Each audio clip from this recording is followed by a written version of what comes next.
Hello everyone, কেমন আছো তোমরা সবাই? আশা করছি তোমরা সবাই খুব ভালো আছো। আমিও ওই চলে যাচ্ছে। আজকের দিনটা ছিল 26শে ফেব্রুয়ারি বুধবার, আর আজকে ছিল শিবরাত্রি। অনেকদিন পর ভিডিওটা তোমাদের কাছে যাচ্ছে। খুব ব্যস্ত থাকার কারণে ভিডিওটা আমি এডিট করে উঠতে পারিনি। বছরই শিবরাত্রির উপোস করি, এবছরও করেছি। বেলা রোজই তো টুকিটাকি কিছু কাজ করি। চাটা রোজ আমিই বসাই, তো ওই জন্য আজকে চাটা আমিই বসিয়েছিলাম, কিন্তু আমি কিছু খাইনি। আমি নির্জলা উপোসী ছিলাম।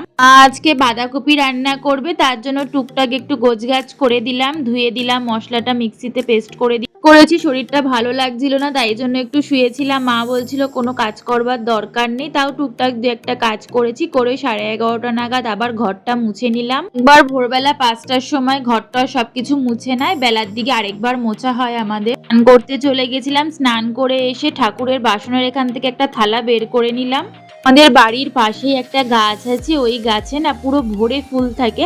খুব একটা কেউ এমনি সময় পারে না, এই পুজোর সময়তেই সবাই পারে। ওখান থেকে আমিও ওই ফুল পেড়ে এনেছিলাম, হাফ বালতির মতন পেরেছিলাম। এবার গাছ থেকে ফুলগুলো পেড়ে এনে নিচেই মালা গাঁথি। নিচে মালাটা গাঁথলে কি বলতো, একটু বড়ও হয়, মনের মতন হয়। আর দোকানের মালাগুলো তো খুব একটা বড় হয় না, একটু ছোটই হয়। তো ওই জন্য আমার নিজে গাঁথতেই বেশি ভালো লাগে। বাড়িতে খুব একটা জায়গা না থাকার জন্য সেরকম গাছও বসাতে পারি।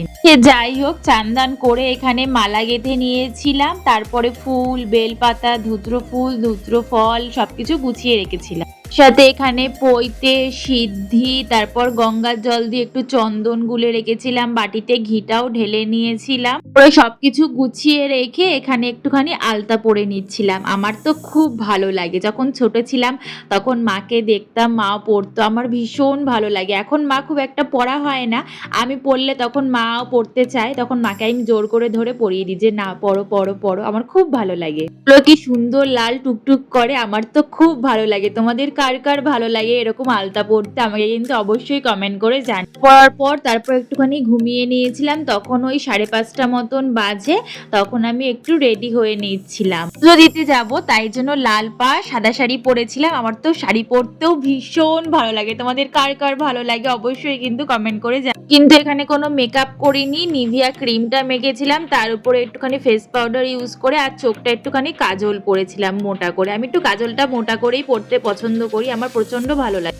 কেমন লাগলো আমার এই লুকটা অবশ্যই কিন্তু কমেন্ট করে জানিও। আমি একদম সিম্পল সেজেছি। পরে তখন 6:45 বেজে গেছিল। তারপরে আমি আর মা এখানে জল ঢালতে যাচ্ছিলাম মন্দিরে। প্রথম পোড়ে জল ঢেলেছিলাম আর দ্বিতীয় পোড়ে জল ঢেলেছিলাম।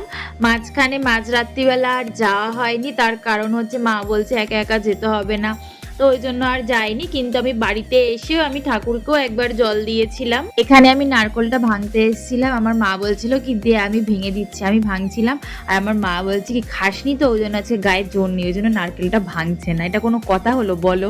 এখানে বসে নারকলটা কুড়িয়ে নিচ্ছিলাম, তো মা বললো থাক, তোকে কোড়াতে হবে না, দে আমি কুড়িয়ে দিচ্ছি। এখানে নারকল কুড়িয়ে ফলটা কেটে সাবু টাবু সবকিছু গুছিয়ে রেখে আবার গেছিলাম দ্বিতীয় প্রহরে জল ঢালতে। প্রহরে জল ঢালার পর দ্বিতীয় প্রহরে তো দই দিয়ে অভিষেক করতে হয়। দ্বিতীয় প্রহরে দই দিয়ে অভিষেক করেছিলাম। জল ঢেলে এসে বাড়িতে এসে তারপর বাড়ির ভোলানাথের মাথাতেও জল ঢেলে তারপর আমি জল খেয়েছিলাম। আর সবসময় বলে কি, যেখানেই মন্দিরে পুজো দিতে যাও না কেন, আগে ঘরের ঠাকুরকে পুজো দিতে হয়। তো যাই হোক, আমি ওখানে পুজো দিয়ে এসে বাড়িতে এসে বাড়ির ঠাকুরকেও পুজো দিয়েছিলাম। আর তখন 10টা বাজে, গপুকে ঘুম পাড়িয়ে দেওয়া হয়ে গেছিল। সাবু কলা মাখা খেতে ভীষণ ভালো লাগে, কিন্তু উপোস করে থাকলে না কেন জানি না খেতে পারি না। আজকেও ঠিক তাই হয়েছিল। এখানে ফল সাবু সব মা মেখে দিয়েছিল, একমাত্র ফলটাই আমি খেয়েছিলাম। সাবুটা আমি এতটা খেয়ে শেষ করতে পারি। এটা আজকে বলে না, প্রতিবারই উপোস করি, আর সাবুটা আমি কোনোবারই শেষ পর্যন্ত শেষ করতে পারি না। কিন্তু আমার প্রথম প্রথম খেতে খুব ভাল লাগে। সময় সাবুটা খেতে পারি, কিন্তু উপোস করে থাকলে না খালি পেট থাকে বলে ওই জন্য তখন অতটা আর খাওয়া হয় না। আমি বারবার করে জল খাচ্ছিলাম, বহুত চেষ্টা করেছি, কিন্তু কিছুতেই আমি সাবুটা শেষ করতে। যে দিনটা আমার এভাবেই গেল। তোমাদের যদি ভিডিওটা ভালো লেগে থাকে অবশ্যই একটা লাইক, এখনো চ্যানেলটা সাবস্ক্রাইব করনি তারা চ্যানেলটা অবশ্যই সাবস্ক্রাইব করে দিও। আমি লিপস্টিক আর কাজল তুলে ঘুমাতে যাওয়ার মতন এতটুকুই। Thanks for watching.